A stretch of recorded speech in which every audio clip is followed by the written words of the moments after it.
মহিষাসুর মায়া বলে যুদ্ধক্ষেত্র থেকে দেয় ভীষণ অন্ধকারে। ভাবে মহামায়ার সঙ্গে মায়া যুদ্ধ করবে সে, যুদ্ধক্ষেত্র ঢেকে যায় আধারে।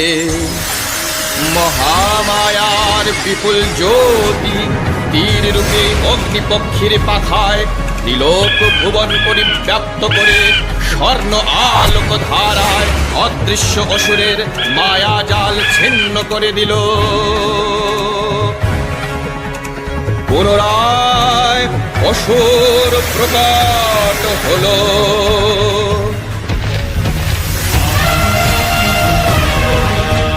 বৈরথ সমরে ত্রিভুবন কম্পমান,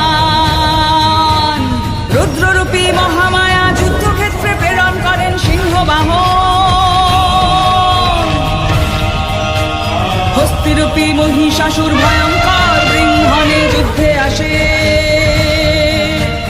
দেবীর সিংহ বাহন ভয়াল রণরঙ্গে ওঠে মেতে। যুদ্ধ যুধান প্রবল যুদ্ধ।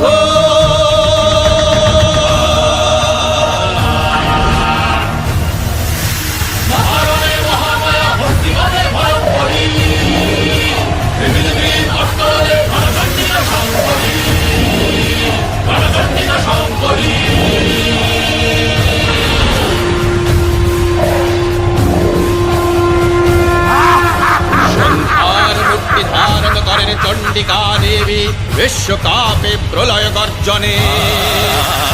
নিজ শক্তির পর্বত সমান অহংকারে অসুর ভীষণ গর্জনে ধেয়ে আসেন মহামায়ার পানে। প্রবল যুদ্ধ যুযুধান প্রবল যুদ্ধ। কুবের প্রদান করেন মধুপাত্র ক্রোদ্ধা দেবীর হস্তে।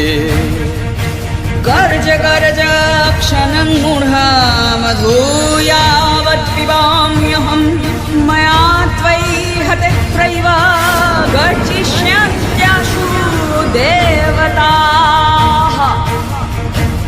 অতঃপর মহিষাসুর ধারণ করে রূপ মহিষের। এবার দেবী বধ করবেন মহিষকে ভয়াল আক্রোশে। দেবী চণ্ডিকা সবেগে ধাবিত হন মহিষাসুরের পানে। এবার দেবী বধবেন প্রবল মহিষের। চতুর্দশ ভুবনে দারুণ গ্রাসে। মহামায়া ভয়ঙ্করী বিগ্রহ উল্লাসে। অপরিমিত গর্জনে অহং নাশে আসেন দেবী ঘোর বিক্রমে। সম্মুখরণে উদ্যত মহিষাসুর অকুত সমকরণে বিশ্বকম্পমান হর হর। আর মানবে না মহিষাসুর। মহাযুদ্ধ যুদ্ধ প্রবল মহাযুদ্ধ যুদ্ধ প্রবল।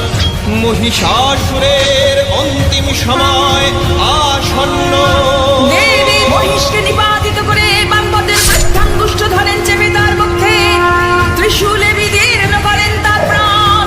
দেবী হন মহিষাসুর মর্দিনী। রূপং দেহি জয়ং দেহি यशो देहि दिशो जहि रूपं देहि